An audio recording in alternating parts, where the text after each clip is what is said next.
Bonjour et bienvenue dans ma nouvelle vidéo. Avant d'attaquer le sujet, une petite précision. La saison est terminée, donc très peu d'actualité à part donc les rumeurs. Bon, les rumeurs, j'ai pas trop envie de commenter cela. Donc je vais faire l'impasse jusqu'au début de saison.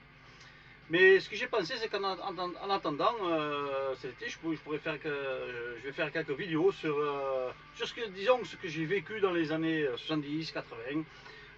Donc bien sûr la Saint-Etienne, mais aussi les autres équipes, Marseille, Paris, FC Nantes, Sochaux, Platini, l'équipe de France, l'Ajax Amsterdam, bon, etc., etc. Donc voilà, c'est ça. Il me semble que c'est quand même intéressant vu qu'en 50, à peu près en 50 ans, le football a énormément changé. Bon, le sujet d'aujourd'hui, Olivier Dalloglio, oui, pourquoi il s'est fait remercier, fallait-il bon, c'est une question quand même que je me suis assez souvent posée dans la seconde partie du championnat. Tout simplement parce que, bon, logiquement, quand on remercie un entraîneur et qu'on en prend un autre, c'est dans le but d'améliorer le jeu, de prendre des points, de remonter au classement. Et bon, avec Orneland, ça ne s'est absolument pas amélioré. La direction savait qu'ils allaient chercher un entraîneur qui était plutôt branché sur l'offensive, malgré donc une défense catastrophique. Donc finalement, bon, les matchs, au lieu de les perdre 5-0, on les perdait 5-3. Et bon, et au niveau points, au niveau classement, bon, il n'y a eu finalement aucune différence. Donc voilà pourquoi. Olivier Dalloglio, bon, c'est un gars qui a quoi, qui a 5 ans de plus que moi. Bon, pareil, il a connu les années 70, il connaît les valeurs du club, il a le respect pour Saint-Etienne. Bon, bon, et puis bon, je trouvais qu'il se complétait bien avec Loïc Perrin et Erwin Cardona en tant que joueur. Bon, bien sûr, tous les trois, c'est pas des. C'est limité aussi, ça c'est sûr. Mais pour faire monter Saint-Etienne de la Ligue 2 à la Ligue 1, c'était parfait. Et puis pour le maintien, parce que c'est ça qui était le plus important, se maintenir. Je pense que ces trois-là en étaient capables. Mais seulement, voilà, fallait-il donner les moyens. Tout d'abord, bon, au niveau des transferts, comment il s'appelle, Dalloglio, il a pas eu les joueurs qu'il voulait. Il les a pas eu. Bon, quelques joueurs qui coûtaient pas grand chose, mais bon, mais vraiment les joueurs qu'il voulait, il les a pas eu. Cardona, il voulait que Cardona reste dès le départ. Cardona avait les automatismes, avait le rythme, etc. etc. Donc c'était finalement parfait. Mais bon, ça ne s'est pas fait. Orneland, lui, il a eu. Mais bon, il a passé quelques mois à l'Espagnol de Barcelone, plus de rythme, il fallait retrouver les automatismes, etc. etc. Donc on perd un temps fou. Alors que les points, justement, étaient très importants. Donc voilà, c'était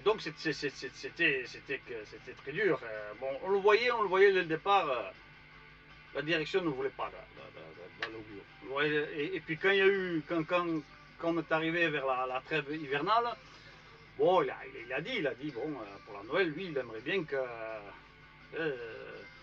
d'avoir quelques recrues, quoi, du Père Noël. Bon, c'est pas du tout rentré dans le goût de Gazidis. Et voilà, et il le remercie.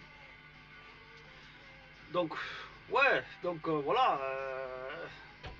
Après, bon, ils vont chercher en Hollande. Hollande, j'ai rien contre les personnes, mais bon, c'est un entraîneur qui est sur l'offensive.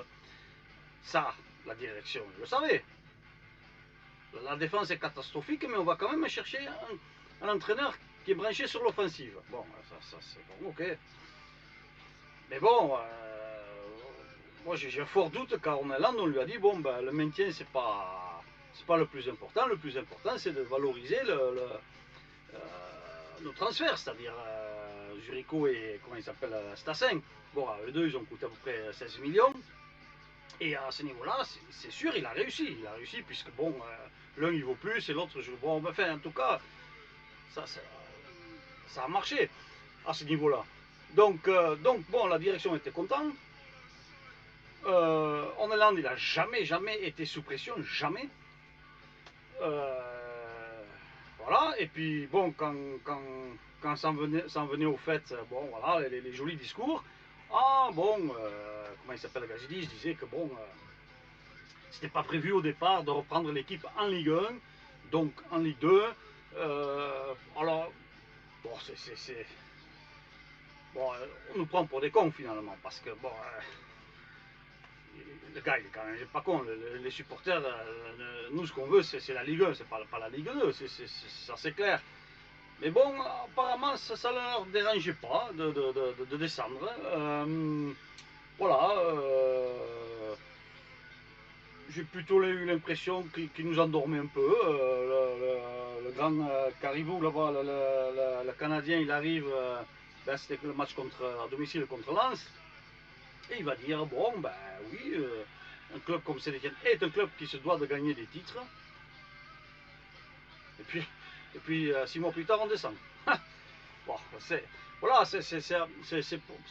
finalement, c'est un peu pour nous endormir. Ça me fait penser un peu à Claude Puel, parce que bon, lui c'était le maître d'art. Hein.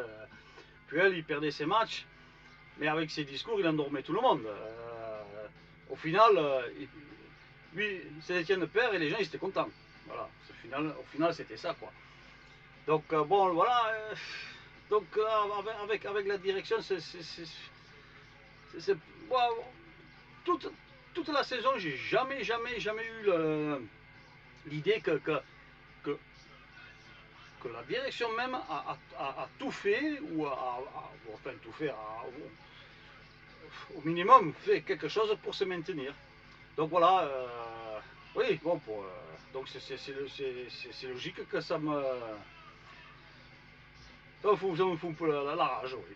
Donc voilà, bon ben, saison prochaine en Ligue 2, on va bien voir ce qui va se passer au niveau des transferts. Je suis très curieux de savoir qui part, mais pas en ce qui concerne les joueurs en fin de contrat ou les joueurs qui jouent peu, mais plutôt justement Jericho et Stassin. Justement, c'est de là, je suis très curieux de voir ce qui va se passer. Moi perso, je pense que s'il y a un club qui arrive et qui met le pognon, ils partent. Ça c'est mon avis. Parce que le club a beau dire bon, on va tout faire pour qu'il reste, mais bon, le foot c'est le foot. Et puis ça, il a beau montrer son écusson quand il marque ses buts, mais le foot c'est le foot. S'il y a un club qui arrive, il partira. Donc bon, voilà, donc je suis très curieux. Et je vous dis à bientôt.